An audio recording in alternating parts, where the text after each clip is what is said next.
Okay, so we're backstage here at Ottawa, Canada, the National Arts Center, talking with Kevin James for VANISH Magazine.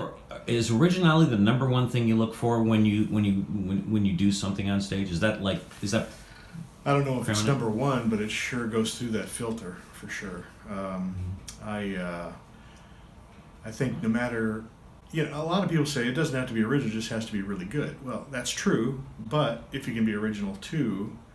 Okay, I first moved to LA and I realized I was a small fish in a big pond, and if I was going to stand out, I had to do something that no one else was doing. And this was with, now you're hanging out with the Mystics. Yeah. You're hanging out with the likes of Stan Allen, Bill Smith, Mike Caveney, Les Arnold, Mark Kalin, Dirk Arthur. yep, Okay. Dana Daniels. And you knew all these guys, pretty Well, much. I didn't know them before I got there. I mean, I saw them perform at Abbott's Right. a couple years earlier, and these guys were like a couple years older than me, but their magic was like 10 years ahead of me. So I said, And they all did pretty original stuff too, didn't sure they? they did, Yeah. absolutely. But I had to drink whatever water they were drinking. So I moved as soon as I could. I got out of Michigan and moved to LA and found the Mystics, and we all became fast friends. And it was a great place to be bad. They would just rip your act up and build it back up, and the next week you'd come back and try it again. And we had a little video camera, a little stage, a little library. It was awesome. Yeah, I think having a group of people that you trust, that you can be bad in front of, that where there's no like real competition between each other, where you're trying to build each other up. I think that's great. It's necessary. It's a place to be bad, and I think it's awesome. The Mystics are proof of that. And I've seen you now over the past number of years collect some books, and I know that you. I mean, I'm a little yeah, a you little know, fanatical about yeah, it. yeah, I'm more than fanatical. Yeah, you got a lot of books, and so I would think also, would you encourage people that say, "Hey, listen, I want to be creative"? Like, there's two schools of thought. One, learn everything, and the other one, like, don't read the instructions so it doesn't affect your creativity on your own. Do you go to the first one where you think you should learn everything on what everyone does? Yeah, I think you should. I think you have to just build that library in your brain of how things can work, and then well, in the beginning, I had that Abbott's catalog that was that thick, and Yeah. I memorized it, and there was nobody to talk to about it. So basically, it was an exercise in me, because the ads would say, no rubber bands, no threads, no mirrors. All right. and so I go, oh shit, how could you do that with a rubber band? How could you do that with a mirror? And then I would try to figure out how it really works, because it doesn't use any of that. So it was really a kind of doing push-ups, mental push-ups, to try to figure out how things can work. Then once I found Abbott's and I started learning, buying books, getting all these secrets, and just filling your brain with everything, then you start to connect the dots, and you can go, well, I could use that method for this, or I could use that for that. And also just living life with curiosity, just being curious about how everything works. How does a plane stay in the air? I still really don't know that. But even just thinking, how does a light switch work? So you take one apart and you see how it works, and just... So you're naturally already inquisitive. Even as a kid, beside magic, did you always Sure, I would tear think- stuff apart and put it back together? Absolutely, and I was building my own stuff, built my own flash pots, tried them on the kitchen table when I was, 12. And so you don't mind. See, there's a lot of people that don't like the idea of failure. So you're like, that's in the process, right? Oh, absolutely. You got to fail 10 times before you get it right. So like Edison, huh? Pretty much. All right. But I'm more of a Tesla fan than an Edison fan. Oh, me too. I'm Mr. Yeah, exactly. Me too. Other creative magicians who are like you have heroes of creative magic. Who would they be? I'm a big fan of Teller. I don't know how they churn out so much good material every year. They're monsters at that. Leroy was amazing. Decolta was amazing. Jarrett was freaking amazing. Jarrett was so good I named my son after him. Yes, yeah. I'm so impressed with him. You're a good buddy of Gayton. Gaetan's another brother to me. Yeah. He's forgotten more ideas than I'll ever come up with. He's a national treasure of France, I'll tell you that. Mm-hmm. It's fun to brainstorm with him, and it's funny because people think, oh, I can never come up with an idea. Well, people that come up with ideas think it's fun to try to come up with ideas. So it's like an exercise. I love brainstorming. Yeah. Because it's just fun to think, well, maybe you can do this, maybe you can do this. And it's simple, you know, you just figure out what you want to end up with first, and then you work backwards. It's like creating a puzzle. So create the perfect illusion of what you want it to be, no matter what. Forget about methods, and then work back to the method. Well, completely forget about methods. That brings up another point. Is I used to edit myself all the time when I'm brainstorming. You know, I'd say, "Oh, this would be a great idea," but you know what? I could never afford to make that, or I never have a place to do it, and I would just like not write it down. Well, then one day I get booked for the Illusionist, and Simon Painter comes to me and says, "All right. Imagine that money and size is no object. What would you do?" I'm like, oh no, I should have wrote all that shit down. Right. I was talking to Jonathan Neal Brown one time, and he said, you know, if it doesn't fit into this little box that goes under the seat in front of on the airplane, I don't put it in my act. And I'm like, are you crazy? There's 1,000 things that could improve. You know, I mean, Yeah. Christopher Hart does that too. He's very concerned about how much the luggage weighs, and you know how big it can fit in there and all that. And I used to be that way too, but I've changed a little bit. As you've seen, I've gotten a few bigger tricks. yes, lately. you do. Yeah. Now that you've got 3 semi trucks to haul it around. Might not happen all the time, but it is now. So I think you should just write down everything, no matter how big it is or how outrageous it seems, because someday you're going to have a TV special, and you might be able to pull it out, and you've got the finale of your TV show right there. So Okay, so do you find that when you get through all of your, okay, this is what I want to accomplish, do you normally find that the easiest method is the best? So each method is going to have advantages and disadvantages, and so you just have to weigh them all and see which advantages are easiest to hide, and which disadvantages are easier to hide, and which advantages are easy to accentuate, and that will pretty quickly lead you to the right direction. There are some things that you're just going to have to build and test it, and you'll find out, well, I picked the wrong method. So, I mean, I had one version of the Chaplin illusion where the body parts started separate in front of the box, all of them on the floor, and I would build the body in front of the box with the separate pieces, and then he'd come to life and walk forward. Except he used a series of shells, and Antonio just felt really confined when he was finally put together. That he's like, sorry, I can't do this because I just don't have the comfort level to do the impersonation. So that was an expensive mistake. Right.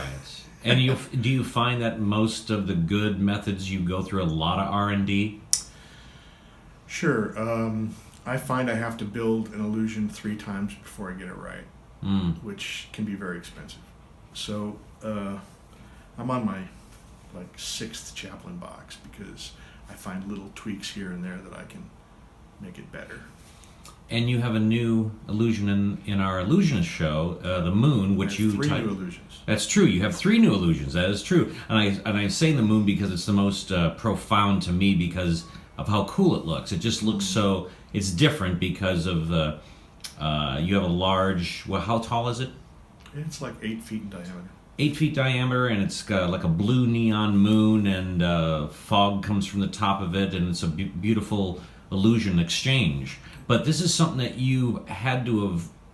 You can only do this on big stages, obviously with the correct lighting, and you can't just. This is not a portable illusion. You could probably never make it portable, or were there other methods before the one that you came up with? Well, I made one prototype 20 years ago in my garage, and it was never designed to be transportable. You know, I mean, it was neon on a piece of plywood, basically, and so. You know, we had to be very delicate with transporting. I did it one time at Bally's opening for Louis Anderson one time. Oh yeah. And I actually sold the idea to Doug Henning before he retired, and then he never did it. Yeah. Basically, I get covered up on one side of the stage, and a girl hits a switch, and this fog comes out of the top of this neon moon, and then she gets a running start and jumps through the fog and visibly changes into me. And then I go back over, and the form shrinks to her height, and we pull it off, and it's her. So it's a very visible transposition. It's very cool. And I've heard people in the audience, because I get to mosey on around and stuff and talk to people before, after shows, and they all say that's a very memorable, very nice, very nice piece.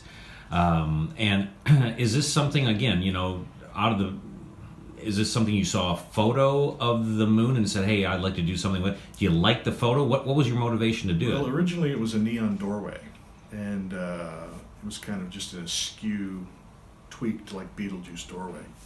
And then I thought, well, I need something that's a little, I want to tie some sort of a story to it. I don't know what. I'm still working on the story. I'm not happy with what I'm doing now. But I just like the moon. I love Méliès movies. There's a lot of people sitting on crescent moons. I love that DreamWorks logo. It's a very classic image, but still kind of organic in some way. So I got a bunch of books on like moon lore and different things about that, and so and that gave you some of the inspiration to. Yeah, and then I said, well, let's make it a crescent moon because it's kind of that shape. It's got a space in the middle to go through, and so I'm still working on the story. I know sometimes I will listen to a piece of music and all of a sudden say that music should be done for this trick. Yeah. And I don't know why I think that way, but just you get that all the time. Oh. And I just catalog it in the back of my head, and then when you're coming up with some new routine, you just say to yourself before you go to bed at night, I need some music for this thing, and then in the morning usually the Rolodex will flip while you're sleeping and pop it out. Yeah, you find that too before you go to sleep, or in your sort of semi-waking, Sure. semi-sleeping sleeps. Your brain goes crazy, Yeah. and you get ideas and you write them down. And I think, how would Leroy solve this problem? And I wake up and somewhere in the universe he told me how he would solve it. Would you suggest, if you wanted to peak some creative juices, do you start with something classic, easy to do, and try and change it, or would you go from the bottom up with something new? They're all, every idea comes to me from a different point of view. Sometimes I'll find a classic premise, like I have yet to build this yet. I built a prototype, but I've yet to put it in the show. Like I thought, just the idea of Forgetful Freddy was funny. Yeah. You put the head in the bag and it vanishes and blow the balloon up, and that little wooden guy. I used to have one. Sure, I did it. Well, I thought it would be funny to do it with a human being. So I built this box and a tray that goes over somebody's head and spin them around on an office chair, and then tell them not to move even though they're getting dizzy, but they keep moving. And then I take the box off and I say, they're still holding the tray. Their back is to the audience, so they're kind of in Buster Keaton hat position, right, with a fake head up there. And I go, stop moving. And then, he's still moving, and I go, boom, and I hit him in the side of the head, and his head shoots off stage. But so the headless body is still sitting there, and then I feel a little remorse, so blow up a balloon, draw the face, make some jokes about it being an airhead, and tie it on there, and then it's like a dove tray where his head reappears. And I want to see that. Yeah, we've all seen, a matter of fact, a few of your original illusions being done on, I don't know, some Singaporean TV somewhere out in the middle of nowhere. Somali's Got Talent. Somali's Got something like that. And you're like, they don't do it well. It's obviously they don't get the same reaction. They're obviously rip-off artists. Sure. I know Teller came up and won an international lawsuit, but obviously that took a lot of money, a lot of time, and who knows if it really works. Any solutions that you see on the horizon as a possibility? Well, certain countries like China, who have no laws regarding intellectual property, unfortunately, there's not much you can do except keep coming up with the next better idea. Certain countries in Europe, like in Teller's situation, you can fight, but then again, your patent or your copyright is only as good as your ability to enforce it. So if you don't have a big bank account to throw at lawyers, and for those people that see sites and the Chinese sites, and you go by and you look at these and you're how can you possibly get a law sander table for under $200 or $90 or whatever the heck they sell it at? You immediately know it's fake. So you agree that they're all it's crap merchandise. Yep. Sure is. And it falls apart. And most of this stuff, from what I've heard online, people say this, it doesn't even work the first time out of the box. Right. There's a company selling it from China, selling my amputated arm, but with the box and everything, the pedestal, the box, and everything. And I bought one just to see what it was like, and it was like, nothing was sanded. The paint was that old lacquer that's got all the lead in it. It was just so it's dangerous and unusable and disgusting. I mean, not only was it the inventor doesn't reap any reward from it at all. Right. It was just a terrible product. So throughout your career, you and I have been in the business about the same amount of time. We've been through Las Vegas, been through just about, how many countries have you performed in around the world? 94. 94 countries. That's without doing a cruise ship. There you go. Ooh, snap. Okay, so real travel, real going for those countries.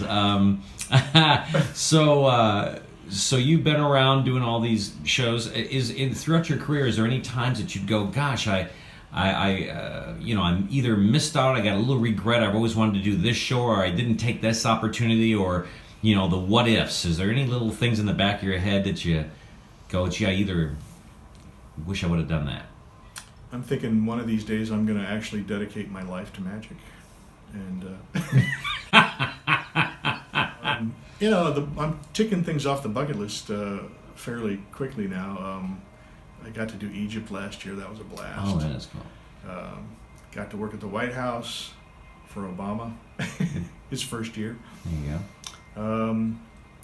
Done a lot of royalty around the world, and I'd like to see India before I'm done. Right. So you don't have regrets other than you're saying that you have some things you still have left to do that you want to do. Oh, I'm not done yet. I got a lot to do yet. Yeah. I have a lot of illusions in my notebook still. I want to write a book at some point. Yeah. I'm just trying to build new material all the time, and trying to find. I'm trying to learn as much as I can from the illusionist. How they operate backstage, and how they manage everything, and how they sell shows, and how they promote shows, and just all of that stuff is invaluable.